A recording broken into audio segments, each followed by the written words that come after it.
않으니까 뭐든지 호기심을 가지면서 하다 보면은 네 인생이 결국 바뀌게 될 것이라는 얘기는 해주는데 그럼 그렇게 해도 전 모르겠는데요. 저는 뭐 어떻게 될지 모르겠는데요. 라고 하는 분들도 많습니다. 그럼 그런 분들한테 제가 제안하는 건 뭐냐면 단독으로 배낭여행을 많이 시킵니다.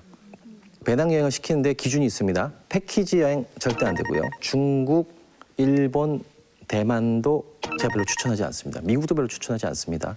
뭐 북극, 남극까지 가려고 하면 그건 아주 좋겠습니다만 뭐 거기까지 안 되니까.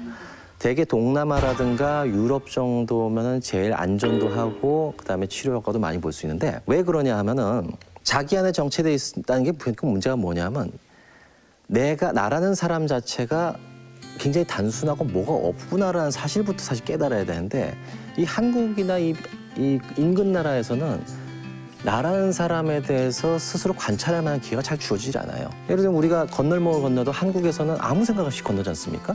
뭐 건너다 차 오면 뛰어가면 되는 시인데 근데 불과 태국이라든가 베트남 정도만 가도 그렇게 못합니다. 저 빨간불이 건너라는 신호인지 뭐 뛰라는 신호인지 알 수가 없잖아요. 그러니까 일단 생각을 하게 되고 내가 지금 이 건널목을 건넜을 때 내가 원하는 가게가 그 앞에 있는지 없는지를 갖다가 스스로한테 계속 되물어야 됩니다. 내가 하는 행동 하나하나가 어떤 의미가 있는지를 갖다 스스로한테 얘기해 주지 않으면 한 발짝도 꼼짝하기 힘든 게 외국에서 혼자 나갔을 때 경험들이거든요. 대개 사람들한테 이걸 해보라고 그러면 다들 그거 괜찮을 것 같다는 생각은 하지만 아유 근데 전 못 가요. 전 못하겠어요. 그러는 분들이 많은데 실제로 이걸 갖다가 일단 보내만 놓으면은 그 전까진 저하고 이 1시간을 얘기해도 한 10마디 정도 하는 친구들이 한 달 정도 이렇게 배낭여행 갔다 오면 일단 저한테 화부터 내죠. 그 이상한 데 보내가지고 사람을 갖다 고생을 시키고. 어쨌든 예전과 완전히 다른 모습으로 저한테 이것저것 얘기를 해주는 모습으로 바뀌게 됩니다. 특히 그 여행을 혼자서 다 떠나보신 분은 아시겠지만은 무섭거든요. 무서우니까 어떻게 하냐면 혼잣말이 엄청나게 들어요. 그러면서 제가 길을 가도 형서가 너 진짜 외롭다 라고 한다거나 밥을 먹을 때도 넌 오늘도 바가지 쓰이니 참 너도 참 미련한 놈이다 이러면서 계속 저하고 대화를 하는데 이러면서 나라는 사람의 감정이 어떤 건지를 계속해서 재확인하게 돼요. 내가 나를 더 확실하게 알 수 있는 그런 길이 되는 거죠. 제 경험을 조금 얘기해 드리기 위해서 저 사진을 붙여달라고 그랬습니다. 재작년에 갔다 온 곳인데 굉장히 이상하죠? 뭐야 2년 전에 달을 갔다 왔어? 뭐 이런 분위기겠죠. 생각하실 텐데 아이슬란드의 나름대로 설악산이라고 하는 그 란드만나리구르라는 지역인데 그때 제가 정신과 의사로서 너무 지쳐가지고 사람들하고 얘기하는 지쳐서 나 혼자만 정말 혼자 있고 있는 시간이 필요하다.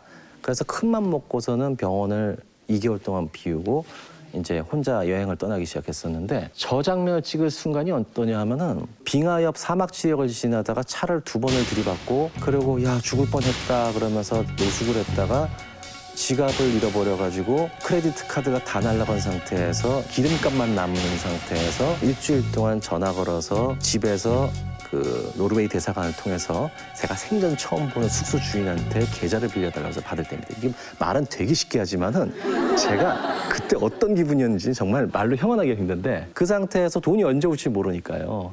할 수 없이 그럼 떠나야겠다. 기름값은 남았으니까 뭐 텐트 팔고 가방 팔면 대충 비행기값 나오지 않을까 그러면서 차를 몰고 가던 중이었는데 저기까지 가는데 사막을 약 5시간 정도 가야 됩니다.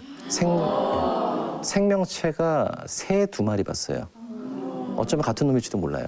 그래서 그 숙소에 도착한 다음에 물론 거기에 이제 등산객들이 한 50명 정도 있는데 거기서 한 2시간 정도 올라가면 이제 제일 첫 정상에 오르는데 이곳은 보시다시피 굉장히 황량할 뿐더러 식물조차도 발견이 안 돼요.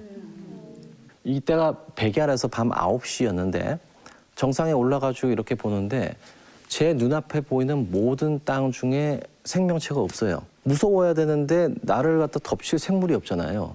그러니까 무섭지도 않고 그다음에 밤 9시면은 무서워야 되는데 백야니까 귀신도 안 나오는 것 같고 이 넓은 천지에 나 혼자만 있으니까 제 속에 있는 감정이나 말들이 정말 폭포처럼 터져 나오는 거예요. 그래서 내가 가족들에게 가졌던 어떤 생각들, 인간에 대한 어떤 불신감들, 애정 이런 것들이 끊임없이 올라오면서 아, 나는 이 정도면은 내가 뭔가 한 단계 더 발전하는 것 같다. 뭔가 다른 사람을 좀 더 포용할